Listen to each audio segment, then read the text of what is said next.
Hello friends, स्वागत है आपका साधना शिक्षा एजुकेशन प्लेटफॉर्म पर।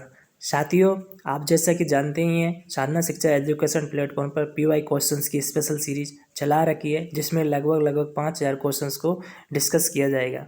साथियों, ये 5000 क्वेश्चंस की स्पेशल सीरीज मैंने एमपी टेट यानी संविदा वर्ग 3, यूपी टेट, सी टेट और रीट इत्यादि शिक्षक भर्तियों को ध्यान में रखते हुए तैयार की हुई। यहाँ पर डेली लगभग 30 प्रश्न एनालिसिस किए जाएंगे एंड डिस्कस किए जाएंगे। किसी दिन ज़्यादा समय रहेगा तो ज़्यादा प्रश्न भी लिए जाएंगे। तो ठीक है फ्रेंड्स, आज का सेशन अपन शुरू करते हैं 91 नंबर प्रश्न से। साथियों, अगर ये आपको पीवाई क्वेश्चंस पसंद आ रहे हैं तो बिल्कुल साधना शिक्षा को सब्सक्राइब करें और आगे भी आपको इसी तरह के वीडियो मिलते रहेंगे। ठीक है फ्रेंड, शुरू करते हैं आज का 91 नंबर प्रश्न से। ठीक है, आनुवंशिकता से तात्पर्य निम्नलिखित में किन से होता है?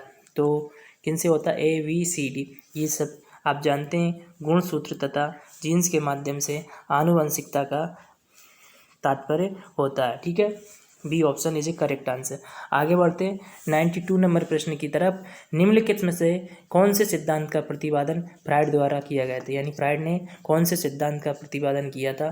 तो वो है मनोलैंगिक विकास सिद्धांत, यानी B option is a right answer. ठीक है, आगे बढ़ते हैं 93 नंबर प्रश्न की तरफ।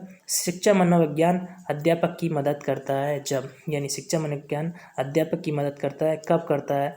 तो चारों ऑप्शन है। वह अध्यापक के बच्चों के प्रति लापरवाह बना देता है, वह अध्यापक को दर्शन शास्त्र और समाज विज्ञान के प्रति उपेक्षित बना देता है। ये नहीं होगा, दोनों ऑप्शन तो ऊपर के हो ही नहीं सकते। ठीक है, तो देखिए कौन सा होगा। वह अध्यापक को अधिगम के नियमों तथा प्रतिक्रियाओं के प्रति एक वैज्ञानिक दृष्टिकोण प्रदान करता है। ठीक है फ्रेंड्स, आगे बढ़ते हैं 94 प्रश्न की तरफ। आधुनिक मनोविज्ञान के जनक माने जाते हैं, तो आधुनिक मनोविज्ञान के जनक किनको माना जाता है बताइए? तो आधुनिक मनोविज्ञान के जनक विलियम जेम्स को माना जाता है। ठीक है फ्रेंड्स, अगर यही प्रश्न ऐसे पूछ लिया जाए कि आधुनिक मनोविज्ञान के जनक विलियम जेम्स है, अमेरिका में के मनोवैज्ञानिक कौन है? तो वो विलियम जेम्स है। और अगर विश्व स्तर पर पूछा जाए तो वो विलियम वुंट है। ठीक है, विलियम वुंट है। आगे बढ़ते हैं नेक्स्ट प्रश्न की तरफ। ईगो लिबिडो का अर्थ है, ईगो लिबिडो का अर्थ है क्या है? तो ईगो लिबिडो का अर्थ है आत्म प्रेम। ये ठीक है, आंसर डायरेक्टली शो होगा इसमें, तो इसका फर्स्ट ऑप्शन इज राइट होगा। ईगो लिबिडो का अर्थ यानी आत्म प्रेम, यानी ईगो सेंट्रिक की बात हो रही है। ठीक है, आगे बढ़ते हैं 96 प्रश्न की तरफ। शिक्षण विधि तथा शिक्षण नीतियों में अंतर होता है, तो शिक्षण विधि तथा शिक्षण नीतियों में किस में अंतर होता है? तो उद्देश्यों का अंतर होता है। ठीक है, आगे बढ़ते हैं नेक्स्ट प्रश्न की तरफ। सुपर ईगो का विकास किस मनोलैंगिक अवस्था में सबसे अधिक होता है? यानी सुपर ईगो का विकास किस मनोलैंगिक अवस्था में होता है? ये सिगमंड फ्रॉइड ने कहा था। तो ये किस अवस्था में होता है?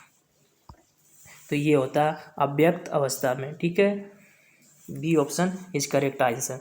ठीक है, आगे बढ़ते हैं 98 प्रश्न नंबर है। किस मनोविज्ञान ने कहा कि चेतन मन के साथ अचेतन मन पर भी ध्यान देना चाहिए? तो ये किस वैज्ञानिक ने कहा? आप सभी लोग जानते हैं, सिगमंड फ्रायड ने ये बात कही है। चेतन मन, अचेतन मन और अर्धचेतन मन की बात सिगमंड फ्रायड ने कही है। ठीक है, आगे बढ़ते हैं 99 नंबर प्रश्न की तरफ। फ्रायड के अनुसार असामान्य व्यवहार का मौलिक कारण है, यानी फ्रायड महोदय के अनुसार असामान्य यानी अबनॉर्मल व्यवहार का मौलिक रीजन क्या है? तो वो है ABCD। कौन? चार ऑप्शन दे रखे, आप देख लीजिए, 5 सेकंड सोच लीजिए कौन सा होगा। ठीक है, तो वो होगा आंशिक दमन, यानी B option is a correct answer. ठीक है, आगे बढ़ते हैं नेक्स्ट प्रश्न की तरफ। बाल केंद्रित शिक्षा की अवधारणा मनोविज्ञान के किस संप्रदाय ने दी थी? तो बाल केंद्रित शिक्षा की अवधारणा मनोविज्ञान के किस संप्रदाय ने दी? बताइए साथियों। तो वो दी थी मनोविश्लेषणवाद सिद्धांत ने दी थी। ठीक है, आगे बढ़ते हैं 101 नंबर क्वेश्चन। मनोविज्ञान आचरण एवं व्यवहार का यथार्थ विज्ञान है, ये कथन है। यानी मनोविज्ञान आचरण एवं व्यवहार का यथार्थ यानी शुद्ध विज्ञान है, ये कथन किसका है? बताइए फ्रेंड्स। तो वो है मैकडूगल का। ठीक है, C option is right answer. आगे बढ़ते हैं। शिक्षा के संकुचित अर्थ में शिक्षा प्रदान की जाती है निश्चित स्थान पर, प्रत्येक समय व स्थान पर, जीवन पर्याय या उपयुक्त सभी। शिक्षा के संकुचित अर्थ में शिक्षा प्रदान की जाती है तो वो एक निश्चित स्थान पर पर दी जाती है, यानी शिक्षा का संकुचित अर्थ ये होगा कि शिक्षा सिर्फ विद्यालय में दी जाती है, ये कोई सेंटर पे या कोई इंस्टीट्यूशन में दी जाती है, उसका संकुचित है। जबकि शिक्षा का विस्तृत या व्यापक अर्थ ये कि शिक्षा जीवन पर्यंत चलती रहती है। औपचारिक और अनौपचारिक रूप से शिक्षा विद्यालय में भी ग्रहण करता है और अपने समाज से भी वो प्राप्त करता है। ठीक है फ्रेंड्स, आगे बढ़ते हैं 103 नंबर प्रश्न पे। शिक्षा मनोविज्ञान के अध्ययन के बिना अपना कार्य पूरा नहीं कर सकता, क्योंकि एक अध्यापक है वो शिक्षा मनोविज्ञान के बिना अपना कार्य पूरा नहीं कर सकता। क्योंकि वो इसलिए नहीं कर सकता क्योंकि शिक्षा मनोविज्ञान व्यक्तिगत भिन्नता और शिक्षा की समस्याओं को से गहन रूप से संबंधित है, यानी पहला ही ऑप्शन राइट होगा। ठीक है साथियों, मैं समय को बचाने के लिए सीधा ऑप्शन की तरफ ही बढ़ता चला जाता हूँ। आप चारों ऑप्शन देख लिया करना, और इसकी मैं PDF फाइल भी टेलीग्राम चैनल पर उपलब्ध करा दूंगा। हर दिन जो भी पढ़ाऊँगा वो टेलीग्राम चैनल पर ज़रूर शेयर करूँगा। तो ठीक है फ्रेंड्स, इसी तरह आप बने रहिए। Thank you. आगे बढ़ते हैं। लिंडग्रेन के अनुसार शिक्षा मनोविज्ञान का नाभि केंद्र क्षेत्र नहीं है। तो लिंडग्रेन के अनुसार शिक्षा मनोविज्ञान का नाभि केंद्र क्षेत्र कौन सा नहीं है? तो वो नहीं है बी ऑप्शन, अधिगम विषय वस्तु। ठीक है, आगे बढ़ते हैं। शिक्षा मनोविज्ञान अध्ययन करता है, शिक्षा मनोविज्ञान अध्ययन करता है। चार ऑप्शन देख लीजिए, 1-2 सेकंड सोच लीजिए कौन सा है। तो मानव व्यवहार का शैक्षिक परिस्थितियों में शिक्षा मनोविज्ञान किसका अध्ययन करता है? मानव व्यवहार का शैक्षिक परिस्थितियों में। ठीक है, आगे बढ़ते हैं। निम्न में से कौन सा कथन शिक्षा मनोविज्ञान के अर्थ को सबसे अधिक सही ढंग से प्रकट करता है? निम्न से कौन सा कथन शिक्षा मनोविज्ञान के अर्थ को सबसे अधिक सही ढंग से प्रकट करता है? आंसर रहेगा बी ऑप्शन, मानव व्यवहार का शैक्षिक परिस्थितियों में। ठीक है, आगे बढ़ते हैं 107 नंबर प्रश्न की तरफ। शिक्षा मनोविज्ञान की प्रकृति वैज्ञानिक है, क्यों है? ये केवल विज्ञान का अध्ययन करता। शिक्षा मनोविज्ञान केवल सूचनाओं के आधार पर सिद्धांतों का निर्माण किया जाता। तो सी ऑप्शन है, शैक्षिक वातावरण में अधिगमनकर्ता के व्यवहार का वैज्ञानिक विधियों के माध्यम से अध्ययन करता। डी ऑप्शन है, इसमें केवल विद्यार्थियों के व्यवहार का अध्ययन किया जाता है। तो ठीक है, इसमें सी ऑप्शन राइट होगा, शैक्षिक वातावरण में अधिगमनकर्ता के व्यवहार का वैज्ञानिक विधियों के माध्यम से अध्ययन करता है। आगे बढ़ेंगे नेक्स्ट प्रश्न की तरफ। शिक्षा के प्रति मानव ज्ञान का सबसे महत्वपूर्ण योगदान निम्न में से कौन सा है? यानी शिक्षा के प्रति मानव ज्ञान का सबसे महत्वपूर्ण योगदान निम्न में से कौन सा है? तो कौन सा है? चारों ऑप्शन देख लीजिए। तो वह है मानव व्यवहार को ज्ञान प्रदान करना। आगे बढ़ते हैं 109 नंबर प्रश्न की तरफ। सर्वप्रथम मनोविज्ञान को किस विषय का अध्ययन करने वाले विषय के रूप में परिभाषित किया गया? तो किस में किया गया? तो सर्वप्रथम आत्मा के अध्ययन के रूप में मनोविज्ञान को परिभाषित किया गया था।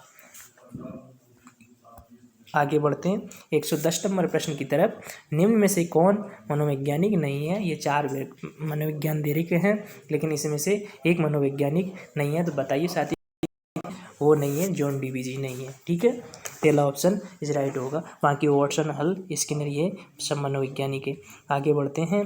ग्रीक भाषा के शब्द यानी साइको का अर्थ है।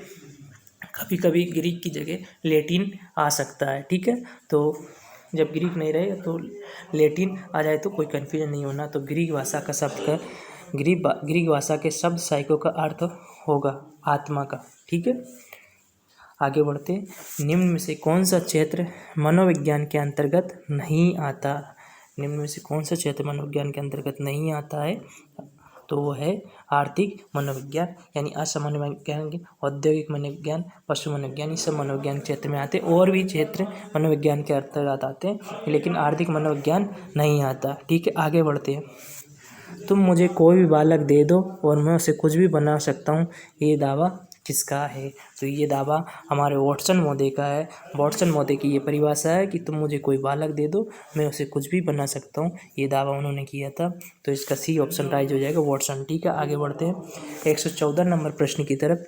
वर्तमान समय में मनोविज्ञान है मस्तिष्क का विज्ञान, व्यवहार का विज्ञान, चेतना का विज्ञान या आत्मा का विज्ञान। वर्तमान में मनोविज्ञान व्यवहार का विज्ञान है। ठीक है, सबसे शुरू में आत्मा का विज्ञान था, फिर चेतना का विज्ञान हुआ, फिर बाद में वो व्यवहार का विज्ञान है। ठीक है, तो अभी वर्तमान में मनोविज्ञान व्यवहार का विज्ञान है। B option is a right answer. ठीक है, आगे बढ़ते हैं। शिक्षा मनोविज्ञान का अध्ययन शिक्षक को इसलिए करना चाहिए ताकि छात्रों को आसानी से प्रभावित कर सके, स्वयं को समझा सके, वस्तुओं पर प्रयोग कर सके, शिक्षण को अधिक प्रभावी बना सके। तो फोर्थ ऑप्शन राइट होगा, डी ऑप्शन, शिक्षण को अधिक प्रभावी बना सके। ठीक है, आगे बढ़ते हैं 116 नंबर प्रश्न की तरफ। साइकोलॉजी शब्द की उत्पत्ति किस भाषा में हुई थी? ठीक है, वो किस भाषा में, गलत लिखा गया, किस भाषा है। ठीक है, इसको सही कर लेते हैं, किस भाषा में हुई थी। ठीक है, तो अंग्रेजी, रूसी, ग्रीक, स्पेनिश। तो अभी पहले थोड़ी देर पहले आया था, तो साइकोलॉजी शब्द की उत्पत्ति ग्रीक भाषा में हुई थी, यानी C option is right answer. आगे बढ़ते हैं। मनोवैज्ञानिक अध्ययन है व्यवहार का वैज्ञानिक अध्ययन। तो मनोवैज्ञानिक अध्ययन करता है व्यवहार का वैज्ञानिक अध्ययन का। ठीक है, B option is right answer. आगे बढ़ता हूँ। शिक्षा मनोविज्ञान एक अध्यापक के लिए उपयोगी है क्योंकि उसे सहायता करता है। तो 4 ऑप्शन दे रखे हैं, बताइए साथियों। तो विद्यार्थियों को सीखने हेतु अभिप्रेत करने में शिक्षा मनोविज्ञान अध्यापक के लिए विशेष जरूरी है। तो इस तरह B option is right answer. आगे बढ़ते हैं 119 नंबर प्रश्न की तरफ। मनोविज्ञान व्यवहार का शुद्ध विज्ञान है, ये कथन किसका है? ये वॉटसन का। मनोविज्ञान व्यवहार का शुद्ध विज्ञान है, ये कथन वॉटसन का है, और व्यवहारवादी के जन्मदाता या जनक भी वॉटसन महोदय हैं। ठीक है, आगे बढ़ते हैं 120 नंबर प्रश्न की तरफ। शिक्षा मनुष्य की अंतर्निहित क्षमताओं की परिपूर्णता में विकास करती है, ये कथन किसका? साथियों, डेफिनेशन बहुत ही इम्पोर्टेंट है और ये अपने आज की क्लास का लास्ट प्रश्न भी है। शिक्षा मनुष्य की अंतर्निहित क्षमताओं की परिपूर्णता में विकास करती है, ये कथन किसका है? यानी शिक्षा जो मनुष्य की अंतर्निहित क्षमता है उसको परिपूर्णता यानी पूर्ण कर देती है और पूर्ण तरह से विकास कर देती है, ये कथन किसका है? तो ये हमारे स्वामी विवेकानंद जी का है। ठीक है, स्वामी विवेकानंद जी का। ठीक है साथियों, तो आज के अपन ने देखे 30 महत्वपूर्ण प्रश्न। ठीक है फ्रेंड्स, इसी तरह के मैं डेली फ्रेंड्स क्वेश्चंस ला रहा हूँ और लाता रहूँगा। यहाँ पे लगभग पूर्व वर्षों में जो प्रश्न पूछे गए उन्हीं प्रश्नों को लेकर 5-4 क्वेश्चन की स्पेशल सीरीज तैयार की है। ये आप लोगों के हर शिक्षक भर्ती पेपर में काम आने वाली है। विशेष करके अभी MP टेट यानी संविदा वर्ग 3 की पेपर होने वाला, उसमें डायरेक्ट हेल्प करेगा, UP टेट में करेगा, C टेट में करेगा, रीट में करेगा, यानी सभी शिक्षक भर्तियों में हेल्प करेगा। तो साथियों, आप लोगों को अगर ये सेशन बिल्कुल पसंद आ रहा होगा तो साधना शिक्षा को सब्सक्राइब करें और लाइक करें और मुझे मार्गदर्शक करें। ठीक है फ्रेंड्स, ताकि मुझे एक मोटिवेशन मिलता रहे। साथियों, एक वीडियो तैयार करने के लिए बहुत मेहनत करना पड़ता है, यहाँ वहाँ से प्रश्न इकट्ठे करने पड़ते हैं और उसको ऊपर टाइप करना पड़ता है। अगर आप लोगों को ये वीडियो थोड़ा भी पसंद आ रहा है तो चैनल को बिल्कुल लाइक करें और सब्सक्राइब करें ताकि मुझे मोटिवेशनल मिलता रहे। मिलते हैं नेक्स्ट वीडियो में, तब तक के लिए जय हिंद, जय भारत।